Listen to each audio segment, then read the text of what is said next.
I almost started this video with a story that I was implicitly told not to tell, like just 5 minutes ago. So you can't tell anybody this story. You can't say this to anybody. I'm like, I'm not going to tell them. What the fuck am I going to tell? And then for some reason, I was just about to tell it here. Oh. Had a little brain problem there. I look like one of those guys from Dune. I got turmeric all on the side of my face. I look like I've been gorging on the spice. I tried to clean it, but who cares? It's early. It's early in the morning. Yeah, I didn't like that that new version. That new version of the movie. I like the old one with what's his name there? The fucking, help me. You know what I'm talking about. I'm seeing this picture in my mind, and I want to say Wes Craven, but that's ridiculous. It is not Wes Craven. Help me. Who the fuck is that guy? Whatever. It's, you know, having brain problems today, I guess. Didn't take my brain medicine. But yeah, his design, David Lynch. Jesus. It's an unfilmable kind of book. So at least with Lynch, he made it look really interesting. Like that thing looked so weird and great. The set design and just the Lynchian type stuff. This new one looks like it was shot at a car rental place. It's just the inside, the planet there on Dune. Those buildings, there's just big, empty, white, looks like a doctor's office or something. It's terrible, boring. I didn't even see the second one. I don't care. It's like, like I said, you can't film that. I mean, there's this thing that, like, or used to be this way, anyway, when I was a kid. It's like the motion picture was the big thing. Like, you could have a book. You could have a comic book. But if they make a movie out of it, that's like, oh, you can't get better than that. I used to think that way too when I was a kid. And then, like, you know, get a little older and you realize some of this stuff doesn't translate. The experience of holding the book Dune and reading it at my own pace, taking in the information, and it's so much better. You can't replicate that. When you jump to a different medium, it becomes something completely different. Reading that at my own pace, I read most of it on a plane to Iowa. I just thought of that. Because in my mind, I'm like reading it at my own pace. I'm trying to picture myself reading it. I like to do those things. And I said, I read that on a plane. Oh, the bulk of it I read on a plane. Not a long ride to Dubuque, Iowa. I was flying out for a wedding. Well, I read it there on the way back. But anyway, Dubuque, Iowa. This is a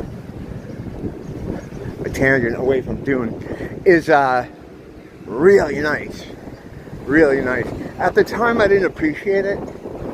You know, because I was really heavily into my sort of partying phase. And, no, it was a wedding, so there was, you know, a lot of partying going on. But that place is beautiful. It's like where you would want to raise kids. I'm going to go walking this way because oddly there's a lot of people here for this time of the morning. It's a nice, clean, kind of old style American town, and safe, you know. No Amish. Actually, I think there actually probably are real Amish there. Iowa? Yeah, maybe.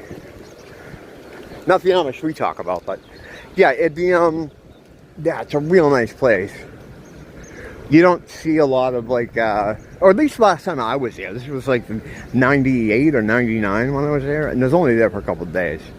But getting off the plane, I go into the airport, because it's fucking usually all that works. They don't drop you up on the runway. And I had a van that was driving me out to the wedding and all that stuff. And we're driving for miles, and all you see on either side of you is cornfields. Just like tall children of the corn, Malachi style cornfields, so far, so deep that it made a line on the horizon, like when you look in the ocean. Both ways, on either side of the van, looking out the windows. That was a little spooky, because it's like there really was nothing out there. Every once in a while we'd drive by like a little kind of bodega and a diesel like gas fill-up place. I guess there's a lot of I'm sure there's a lot of like working and moving farm trucks and vehicles that are down there. So that's probably why they had the diesel gas station. But yeah, it was really nice, quiet. I mean, it's not a lot to do, admittedly, but if you had kids and you wanted to, have them grow up in a place where they're a little bit away from global homo, that's a beautiful place. Probably real expensive to live there, though.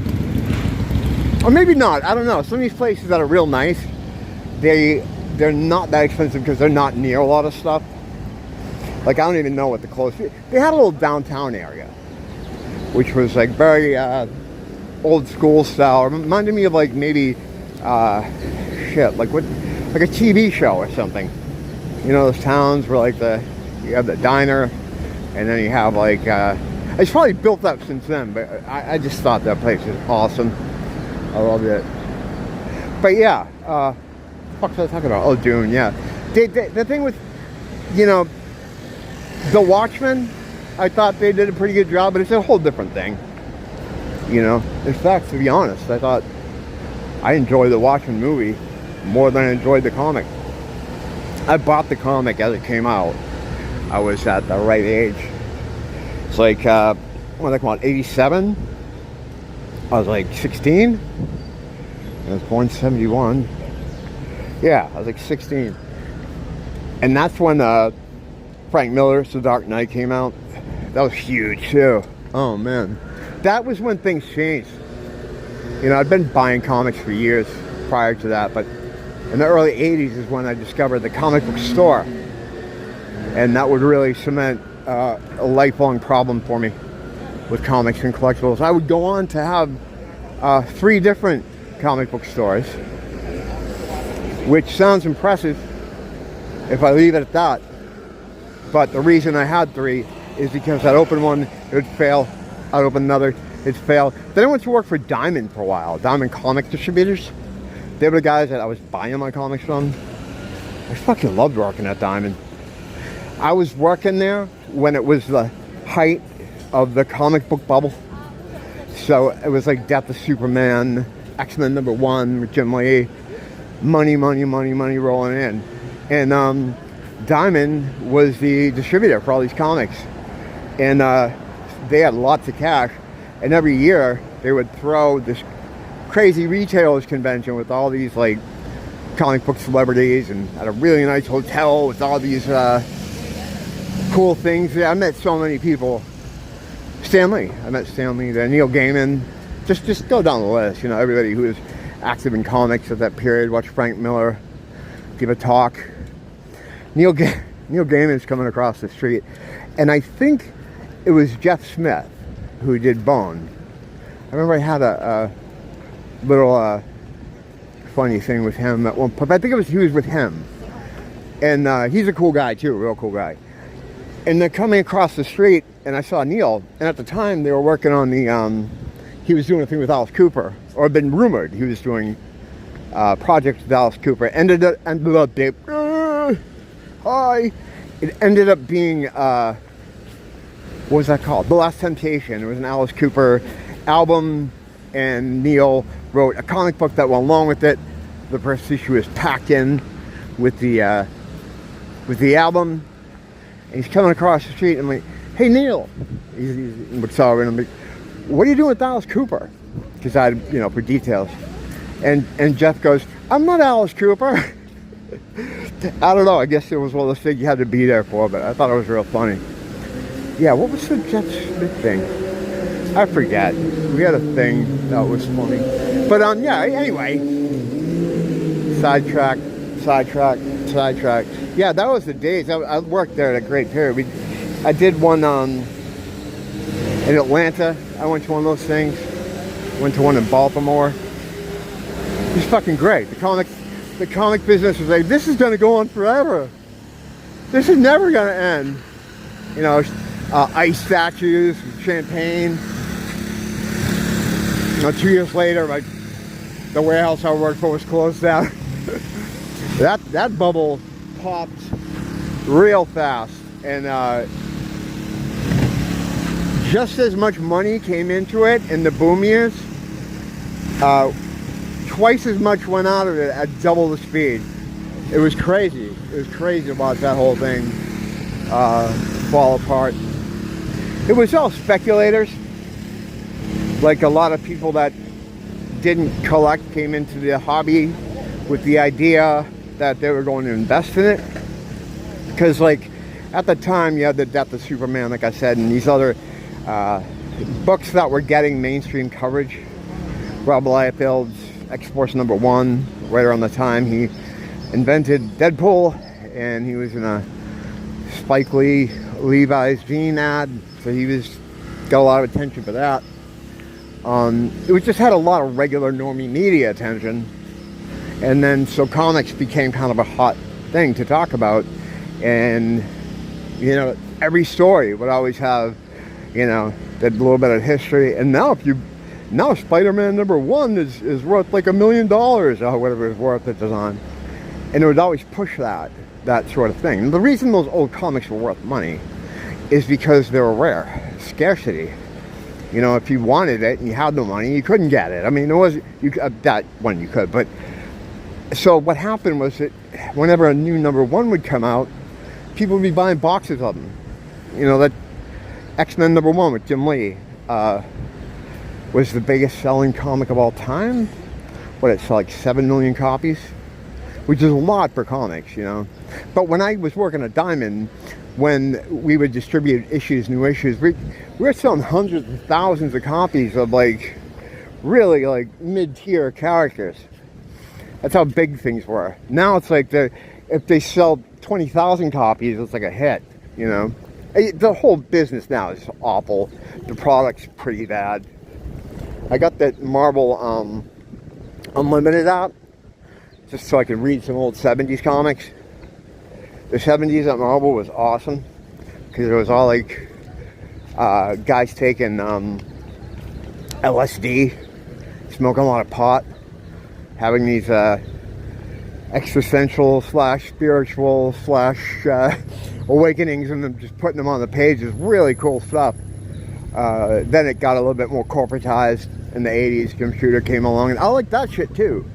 Shooter really cleaned that place up and got things back on a schedule. You know, in the 70s, was all a lot of drug-infused stuff, and it was cool, but a lot of times, you know, a book wouldn't come out, you know.